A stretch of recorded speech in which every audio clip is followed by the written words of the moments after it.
আমেরিকার মাটিতে পরপর দুদিন ইসরায়েল জোরদার ধাক্কা খেল, আর এই ধাক্কাকে অধিকাংশ মানুষই বলছে মরণ ধাক্কা। ইসরায়েলের মৃত্যু ঘনিয়ে আসছে, আর এই মৃত্যুর সূচনা আমেরিকার মাটিতেই হলো। যে আমেরিকা রাষ্ট্র এতদিন ধরে মধ্যপ্রাচ্যে এই বিষ বৃক্ষকে লালন করে আসছিল, আমেরিকার টাকায় আমেরিকার অস্ত্রে মধ্যপ্রাচ্যে নিরীহ নরনারী সহ শিশুকে যে হারে গণহত্যা করছিল এই ইসরায়েল, সেই ইসরায়েলকেই এবার আমেরিকার যারা ল মেকার, আমেরিকার সেনেট এবং আমেরিকার কংগ্রেস পার্লামেন্টের দুটি কক্ষেই জোরদার ইসরায়েলকে ধাক্কা দেয়া হলো। আর এরই সঙ্গে সারা পৃথিবীতে খুশির হাওয়া বইতে শুরু করেছে, কারণ মানব জাতির ইতিহাসে সবচাইতে ঘৃণ্য যে জায়নবাদী দেশ, সেই জায়নবাদের পরাজয় হতে চলেছে এবং এই পরাজয় আমেরিকার হাত ধরে আসতে শুরু করেছে। গতকালকে আমরা দেখিয়েছিলাম ইরান যুদ্ধের জন্য ডোনাল্ড ট্রাম্প যে বিশাল অঙ্কের বাজেট পেশ করেছিল সেনেটে, তা পত্রপাঠ খারিজ হয়ে গেছিল এবং ওই বিলেই আরো একটি বড় যে বিপজ্জনক ধারা ছিল, ইসরায়েল এবং আমেরিকার সেনাবাহিনী একযোগে আগামী দিনে পৃথিবীতে লড়াই করবে। বেঞ্জামিন নেতানিয়াহু সেই খোয়াবকে থাপ্পড় মেরে উড়িয়ে দিয়েছিল মার্কিন পার্লামেন্টের সেনেট। আর গত রাতে আরো এক ঐতিহাসিক নতুন মোড় নিল আমেরিকার রাজনীতিতে। আমেরিকার ডেমোক্রেটিক রাজনৈতিক দল, যারা এতদিন রিপাবলিকানদের মতোই, ডোনাল্ড ট্রাম্পদের মতোই জায়নবাদী ছিল, সেই ডেমোক্র্যাট দল এবার সরাসরি ইসরায়েলের বিরুদ্ধে যুদ্ধ ঘোষণা করলো এবং ইসরায়েল রাষ্ট্রকে আগামী দিনে আর কানা কড়িও পয়সা দেওয়া হবে না, কারণ ইসরায়েল আমেরিকার পয়সায় বিশ্বব্যাপী গণহত্যা চালাচ্ছে। এই কথা খোদ মার্কিন পার্লামেন্টে একজন নয়, দুজন নয়, 103 জন মার্কিন কংগ্রেসম্যান, মার্কিন এমপি, তারা আমেরিকার ক্যাপিটাল হলে দাঁড়িয়ে চিৎকার করে করে বলল যে ইসরায়েলকে আমেরিকান মানুষদের ট্যাক্সের পয়সা দিয়ে আর গণহত্যা চালাতে দেওয়া যাবে না কোনোভাবেই। আর ইসরায়েলকে সাহায্য করাটা অটোমেটিক থাকতে পারে না, আনকন্ডিশনাল থাকতে পারে না। আর এতে বিশ্বব্যাপী আমেরিকানদের বিপদ বাড়ছে। তাই সেই সময় এসে গেছে, এবার ইসরায়েলের ডানা কাটতে হবে। যে কথা এতদিন পৃথিবীর মানবাধিকার সংগঠনগুলো দাবি করছিল, যে কথা জাতিসংঘ দাবি করেছিল, যে কথা ফিলিস্তিনি জনতা বলতো, যে কথা মধ্যপ্রাচ্যের আরব দেশগুলোর মানুষ দাবি করত, যে কথা বাংলাদেশের সাধারণ মানুষ, ভারতবর্ষের সাধারণ মানুষ চিৎকার করে করে বলছিল ইসরায়েলের শাস্তি পাওয়া দরকার, ইসরায়েল রাষ্ট্রের ধ্বংস হওয়া দরকার, সেই কথা এবার ঐতিহাসিকভাবে আমেরিকার পার্লামেন্টে দাঁড়িয়ে আমেরিকার ল মেকাররা, আমেরিকার এমপিরা চিৎকার করে করে বললেন। এবং আরো গুরুত্বপূর্ণ, আমেরিকার বর্তমান উপরাষ্ট্রপতি জেডি ভ্যান্স, তিনিও কাল দৃঢ়তার সঙ্গে জানিয়েছেন ইসরায়েলের দিন শেষ হয়ে আসছে। আমেরিকায় সাধারণ মানুষের যে জনমত, সেই জনমত এখন ইসরায়েলের বিরুদ্ধে। আর সেই জন্যই এই মুহূর্তে পৃথিবীর অধিকাংশ অ্যানালিস্ট তারা মনে করছেন ডোনাল্ড ট্রাম্প আমেরিকার ইতিহাসে শেষ জায়নবাদী রাষ্ট্রপতি।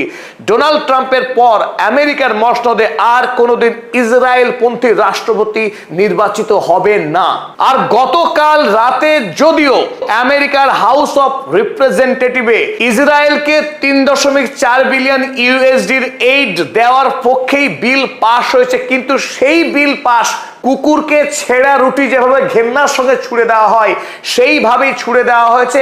গোটা আমেরিকার প্রতিটা সংবাদপত্রে আজ চিৎকার ইসরায়েলের বিরুদ্ধে। ডেমোক্র্যাট দলে যখন 103 জন, অপরদিকে রিপাবলিকান দলের থেকে অত্যন্ত গুরুত্বপূর্ণ টমাস ম্যাসি, তিনিও ইসরায়েলের বিরুদ্ধে একটার পর একটা বোমা ফাটিয়েছেন। এবং এই কারণেই এই বিলকেই বলা হচ্ছে ম্যাসি অ্যামেন্ডমেন্ট। ইসরায়েল বিরোধী এই আন্দোলনের নেতৃত্বেই রয়েছেন রিপাবলিকান দলের অন্যতম নেতা টমাস ম্যাসি। সেই ম্যাসি গোটা আমেরিকাতে ইসরায়েল বিরোধী যুদ্ধের নেতৃত্ব দিচ্ছেন। এবং দেখুন, এই ছেঁড়া রুটি, কুকুরের পাওয়া ছেঁড়া রুটি ইসরায়েল পাবার পর ইসরায়েলও মায়া কান্না শুরু হয়েছে এবং এই জঘন্য নরপিশাচ যিনি বলছিলেন আমেরিকার সেনাবাহিনীকে পকেটে পুরে নেবেন এবং আরবদেরকে তিনি খুন করবেন এসে, সেই বেঞ্জামিন নেতানিয়াহুর উপরে এখন সীমাহীন চাপের বোঝা। নভেম্বর মাসেই ভোট, তার আগেই মার্কিন প্রশাসন তার গালে এমন ভাবে জুতো মেরেছে যে আগামী নির্বাচনে তার অবস্থা সারমেয় থেকেও করুণ হবে এবং বাকি জীবন তাকে জেলে কাটাতে হবে, তাতে কোনো সন্দেহ নেই। আমেরিকার প্রতিটা কাগজে গতকাল রাতের এই ঘটনাকে কি বলছে চলুন দেখে নিই। আমরা প্রথমেই দেখব পলিটিকো ম্যাগাজিন কি লিখেছে। In seismic shift, more than 100 House Democrats vote to end Israel aid। একেবারে 5 সংস্থানীয় পরিবর্তন, আমেরিকার রাজনীতির আমূল বিবর্তন ঘটিয়ে ডেমোক্র্যাট দলের 100 জনেরও অধিক এমপি তারা সরাসরি ইসরায়েলকে এর দেয়ার বিপক্ষে ভোট দিলেন। এবং এই পরিবর্তন কতটা সাংঘাতিক তার একটা উদাহরণ দিলে বোঝা খুব সহজ হবে। সাল 2024, আজ থেকে মাত্র 2 বছর আগে ইসরায়েলকে এইড অর্থাৎ আর্থিক সাহায্য দেওয়ার বিরুদ্ধে যখন ভোট হয়েছিল আমেরিকার পার্লামেন্টে, এই ডেমোক্র্যাট দলেরই মাত্র 2 জন এমপি জামাল বোম্যান এবং কোরি বুশ, এই 2 জন এমপি ভোট দিয়েছিলেন ইসরায়েলকে টাকা দেওয়ার বিরুদ্ধে। শুধু এই অপরাধের কারণেই ডেমোক্র্যাট দল থেকে তাদেরকে আনসিটিং করে দেওয়া হয়েছিল। পরবর্তী নির্বাচনে তাদেরকে দল কোন রকম অর্থনৈতিক সাহায্য করেনি, বরং অপোজিশন প্রার্থীকে 30 মিলিয়ন ইউএসডির আর্থিক সাহায্য পাইয়ে দিয়ে অর্থাৎ ইসরায়েলি টাকা পাইয়ে দিয়ে তাদেরকে ভোটে জিতিয়ে দিয়েছিল। আমেরিকা ইতিপূর্বে কোনোদিনও ইসরায়েলের বিরুদ্ধে ডেমোক্র্যাট কিংবা রিপাবলিকান দুটি দলই একযোগে কাজ করে এসেছে ইসরায়েলের দাস হয়ে। সেই ইসরায়েলের কৃতদাস থাকা আমেরিকার দুটি রাজনৈতিক দল ডেমোক্র্যাট এবং রিপাবলিকান, সেই দুটি রাজনৈতিক দলের মধ্যে ডেমোক্র্যাট দল এখন পুরোপুরি ইসরায়েলের বিরুদ্ধে একেবারে অস্ত্র হাতে দাঁড়িয়ে গেছে আমেরিকার পার্লামেন্টে। আর এই পরিবর্তন রীতিমতো বিপ্লব, কারণ 2024 সালে যখন 2 জন ভোট দিয়েছিল ইসরায়েলের বিরুদ্ধে, সেই সংখ্যা বেড়ে গিয়ে গতকাল রাতে হয়ে গেছে 103 জন। তাই ডেমোক্র্যাট দল আগামী নভেম্বর মাসে যে নির্বাচন হতে যাচ্ছে আমেরিকায়, সেই নির্বাচনে সরাসরি ইসরায়েলের বিরুদ্ধে অবস্থান গ্রহণ করবে। আর এর নেপথ্যে নিশ্চিতভাবেই যার অবদান সর্বাধিক তিনি হলেন জোহরান কোয়ামে মামদানি। এই মামদানি প্রথম 2025 সালে যখন মেয়র ইলেকশন লড়ছিলেন নিউ ইয়র্কে, সেই সময়ে তিনি অসম্ভব কিছু কথা বলেছিলেন ইসরায়েলের বিরুদ্ধে। প্রথম যিনি মুখ খুলেছিলেন তার নাম জোহরান কোয়ামে মামদানি, আমেরিকার রাজনীতির ইতিহাসে যা একেবারে নতুন ঘটনা। এবং তিনি প্রথম বলেছিলেন I am a socialist. America যেখানে পৃথিবীর সব থেকে ধনী রাষ্ট্র, সেই ধনী রাষ্ট্রে তিনি ভোট চেয়েছিলেন গরিবের অধিকারের দাবিতে, যেটা একটা ইতিহাস ছিল। আমেরিকায় তিনি জায়নবাদের বিরুদ্ধে কথা বলেছিলেন, সেটাও ইতিহাস ছিল। সেই জোহরান কোয়ামে মামদানি 1 বছরের মধ্যে আজ আমেরিকার রাজনীতিকে দাঁড় করিয়েছেন এই জায়গায়। আমেরিকাতে আগামী দিনে ভোটে সেই দলই জিতবে যে দল ইসরায়েলের বিরুদ্ধে কথা বলবে, যে দল গরিব মানুষের হয়ে কথা বলবে। কারণ আমেরিকার সমাজে এই মুহূর্তে extreme poor and extreme rich, একদিকে সীমাহীন ধনী মানুষ, অন্যদিকে সীমাহীন গরিব মানুষ যারা দুবেলা দুমুঠো খেতে পায় না। আর এই গরিব মানুষের সংখ্যা এখন হু হু করে এত বেড়েছে, তারাই আগামী দিনে ভোটের জয় পরাজয়কে নিয়ন্ত্রণ করবে। তাই আমেরিকার ইতিহাসে প্রথমবারের মতো যে মৌলিক পরিবর্তন রাজনীতিতে এনেছিলেন তার নাম জোহরান কোয়ামে মামদানি। আর মামদানি দেখানোর পথেই আমেরিকার ডেমোক্র্যাট দলের বর্তমান এমপিরা এখন এগিয়ে চলেছেন। আর এই নভেম্বর মাসের এই ভোটে ডেমোক্র্যাট দলের জয়ী হওয়ার সম্ভাবনা সর্বাধিক।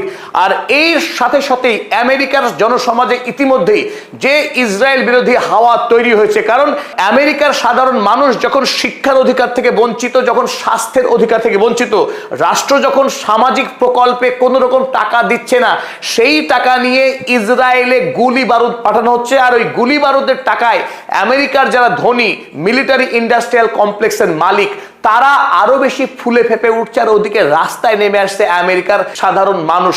তাই আর কোনোভাবেই আমেরিকার সাধারণ মানুষেরা চাইছে না যে ইসরায়েলকে টাকা দেয়া হোক, সেই টাকায় ইসরায়েল শিশু হত্যা করুক, সাধারণ নাগরিকদেরকে হত্যা করুক, আর আমেরিকার সাধারণ মানুষ না খেতে পেয়ে মরুক। তাই এখন শুধু ভোট হবার অপেক্ষা। ডেমোক্র্যাট দল এবার আমেরিকায় জয়ী হওয়ার সম্ভাবনা সবচাইতে বেশি। আর একবার যদি ডেমোক্র্যাট দল ক্ষমতায় আসে, রিপাবলিকান দলের মধ্যেও পরিবর্তন হওয়া অত্যন্ত স্বাভাবিক, কারণ রিপাবলিকান দলের মধ্যেই মাগা বেস, যে মাগা বেসের মুখ হলো জেডি ভ্যান্স। সেই জেডি ভ্যান্স আমেরিকার উপরাষ্ট্রপতি, তিনি খোলাখুলি ইসরায়েলের বিরুদ্ধে এখন বক্তব্য দিচ্ছেন প্রতিটা অনুষ্ঠানে। তাই রিপাবলিকান এবং ডেমোক্র্যাট এই দুই দলের মধ্যে ইসরায়েল বিরোধী অবস্থান স্পষ্ট হচ্ছে। আল জাজিরাতেও ঠিক একই খবর ছেপেছে, দেখুন আপনারা, a shift in the party as record number of Democrats vote to end US Israeli military funding। আমেরিকার রাজনীতিতে একটা মৌলিক পরিবর্তন দেখা দিচ্ছে। ডেমোক্রেট দলের মধ্যেই রেকর্ড সংখ্যক এমপি তারা ভোট দিয়েছে ইসরায়েলকে অস্ত্র সাহায্য দেওয়ার বিরুদ্ধে। ওদিকে দ্য হিল কাগজ তারাও খবর করেছে 100 house Democrats vote two cut off aid two Israel, showcasing আ পার্টি শিফট। এখানেও স্পষ্ট বলা হচ্ছে ডেমোক্র্যাট রাজনৈতিক দলের মধ্যে একটা মৌলিক পরিবর্তন ঘটে গেছে ইসরায়েলকে অস্ত্র সাহায্য দেওয়ার বিরুদ্ধে। চলুন এবার আসল ভোটের ফলাফলটা আমরা একটু দেখিয়ে দিই। ডেমোক্র্যাট দল ইসরায়েলকে অস্ত্র সাহায্য দেওয়ার পক্ষে ছিলেন 98 জন, 98, বিপক্ষে ছিলেন 103, অর্থাৎ ইসরায়েলের বিরুদ্ধে 103 জন আর পক্ষে 98 জন। এখান থেকেই ফুটে উঠছে ইসরায়েলের বিরুদ্ধে ডেমোক্র্যাট দল আনুষ্ঠানিকভাবে তাদের অবস্থানকে ইসরায়েল বিরোধী অবস্থান হিসেবে পাকা করে ফেলেছে। আর এবার একটু বুঝে নেওয়ার চেষ্টা করবো আমরা এই ঘটনার ফলাফল কি হতে যাচ্ছে। আমেরিকাতে ইতিপূর্বেই অসংখ্য সামাজিক এবং মানবিক অধিকার নিয়ে কাজ করা যে সমস্ত এনজিও গুলো ছিল, তারা ইসরায়েলের বিরুদ্ধে গাজা গণহত্যা, লেবানন গণহত্যার বিরুদ্ধে আমেরিকার মাটিতে আন্দোলন করে আসছিলেন। এমনকি ইহুদি ধর্মের যারা আলট্রা অর্থোডক্স, তারা আমেরিকার নিউ ইয়র্ক শহরে সব থেকে বেশি আন্দোলন করছে ইসরায়েলের বিরুদ্ধে। আর গতকালকে ডেমোক্র্যাট দলের এই মৌলিক পরিবর্তনের পর আমেরিকার প্রত্যেকটা টিভি, মিডিয়া, খবরের কাগজ, ম্যাগাজিন 6 লাভ এই খবরে যে ইসরায়েলের মৃত্যু হচ্ছে আমেরিকায়। ইসরায়েলের এই প্যাক ধূলিসাৎ হয়ে গেছে, তাদের আর কোনো প্রভাব আমেরিকার রাজনীতিতে খাটছে না। কারণ সাধারণ মানুষ যারা ভোট দিয়ে পার্লামেন্টে এমপি পাঠায়, যারা রাষ্ট্রপতি বানায়, যারা উপরাষ্ট্রপতি বানায়, যারা সেনেটরদেরকে নির্বাচিত করে, তারা এই মুহূর্তে ইসরায়েলের বিরুদ্ধে। অতএব নেতাদের আর ইসরায়েলের বিরুদ্ধে যাওয়া ছাড়া কোনো পথ খোলা নেই। চলুন গতকাল রাতে 103 জন এমপি যারা ভোট দিলেন ইসরায়েলের বিরুদ্ধে, তাদের মধ্যে 70 জনেরও অধিক এমপি সরাসরি বিভিন্ন সংবাদ মাধ্যমে ইসরায়েলের বিরুদ্ধে তারা ক্ষোভ উগরে দিয়েছেন। অসংখ্য এমপি তারা এক্স হ্যান্ডেলে বা বিভিন্ন গণমাধ্যমে তারা লিখেছেন ইসরায়েলের বিরুদ্ধে।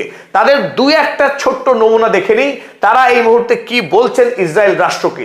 Lebanon, Gaza, the West bank, we can not allow American taxpayer dollars to continue to fund the killing of children and civilians। মেলানি স্ট্যানবেরি, আমেরিকার একজন এমপি, তিনি স্মরণ করেছেন লেবানন, গাজা এবং ওয়েস্ট ব্যাংকের কথা, প্যালেস্টাইনের কথা। এই মুহূর্তে রো খান্না যেভাবে সরব হয়েছেন ফিলিস্তিনের রাষ্ট্রীয় স্বীকৃতির পক্ষে, ঠিক একইভাবে স্মরণ করেছেন এই স্ট্যানবেরি। তিনি বলেছেন লেবানন, গাজার কথা, যেখানে we can not allow American taxpayers dollars, আমেরিকানদের ট্যাক্সের পয়সায় আমরা শিশু এবং সাধারণ নিরীহ নাগরিকদেরকে হত্যার কাজকে আমরা বরদাস্ত করতে পারি না, চালিয়ে যেতে পারি না। The violence must stop. Gaza, লেবাননে এই নরহত্যা অবিলম্বে বন্ধ হওয়া দরকার এবং এই কারণেই ইসরায়েলকে কোনো টাকা দেওয়া যাবে না। আমেরিকার অপর এমপি অ্যান্ড্রে কারসন, তিনি বললেন এতদিন ধরে আমেরিকা যে স্বয়ংক্রিয়ভাবে ইসরায়েলকে টাকা দিয়ে আসছিল, এটা আর চলতে পারে না, এটাকে অবশ্যই বন্ধ করা উচিত। আমেরিকার এমপি জোকিন কাস্ট্রো খুব তাৎপর্যপূর্ণ কথা বলেছেন। তিনি বলেছেন Israel does not deserve more American money for weapons. Israel আর আমেরিকার কাছ থেকে অস্ত্র পাওয়ার যোগ্য নয়। তার অর্থ মধ্যপ্রাচ্যে যে বর্বরচিত গণহত্যা চালাচ্ছে ইসরায়েল, তারপরেও আমেরিকার মানুষ আর ইসরায়েলকে টাকা দিতে পারে না। Self defence does not include indiscriminately bombing homes, hospital, churches, schools or refugee camps. তিনি বলেন ইসরায়েলের আত্মরক্ষার অধিকার আছে, তার মানে এই নয় সে গাজাতে স্কুলে, হাসপাতালে, রিফিউজি ক্যাম্পে গিয়ে বোমা মারবে, লেবাননে গিয়ে স্কুল, হাসপাতাল, বাড়ি গুড়িয়ে দেবে। এই জন্য আমেরিকা আর ইসরায়েলকে টাকা দিতে পারে না। কেন এই একজন এমপির মতামত এত গুরুত্বপূর্ণ?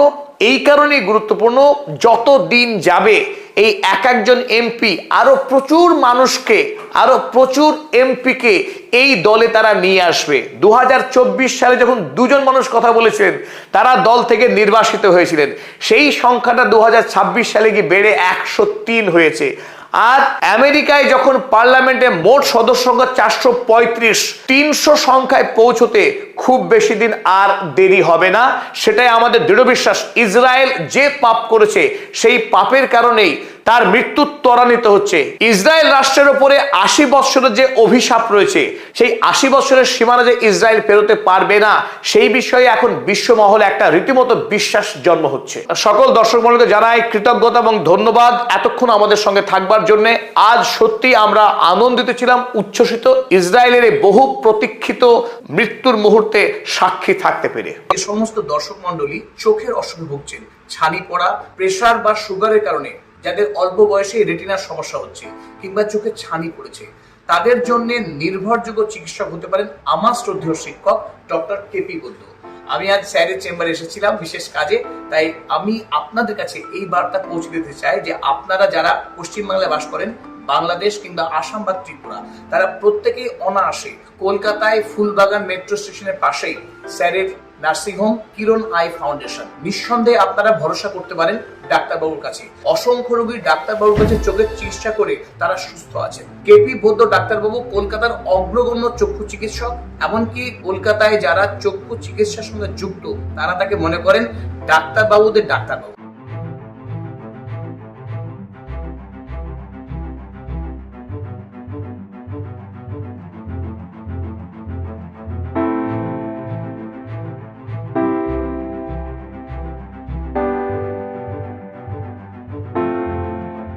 তো আমাদের এখানে আবারও বলি, স্বল্প ব্যয়ে সুচিকিৎসা। এখানে আপনার সমস্ত রোগের চিকিৎসা। যারা চক্ষু চিকিৎসার ব্যাপারে বিভ্রান্ত হয়ে এদিক ওদিক ঘুরছেন, কোথাও এদিক ওদিক ছুটছেন, আপনারা আমাদের কাছে চিন্তামুক্ত হয়ে আসতে পারেন। আমরা স্বল্প ব্যয়ে আপনাদের পরিষেবা দেব। আমি এটাই বলবো যে চোখের চিকিৎসার জন্য নেপাল সেরা ঠিকানা নয়। আপনার ব্যাঙ্গালোর, হায়দ্রাবাদ কিংবা দিল্লি কোথাও যাওয়া দরকার নেই। একবার চোখ বন্ধ করে আপনি কলকাতার কেপি বৈদ্য ডাক্তারবাবু বসে আসতে পারেন কিরণ আই ফাউন্ডেশনে সেরা চিকিৎসার জন্য। এই ভিডিওতে আমরা ডেসক্রিপশন দিয়ে দেবো ডাক্তারবাবুর নাম, ফোন নাম্বার, কিভাবে অ্যাপয়েন্টমেন্ট পেতে হবে, এবং স্বল্প পয়সায় সেরা চিকিৎসার জন্য আপনারা আসুন কিরণ আই ফাউন্ডেশনে ডক্টর কেপি বৈদ্য মহাশয়ের কাছে। ধন্যবাদ।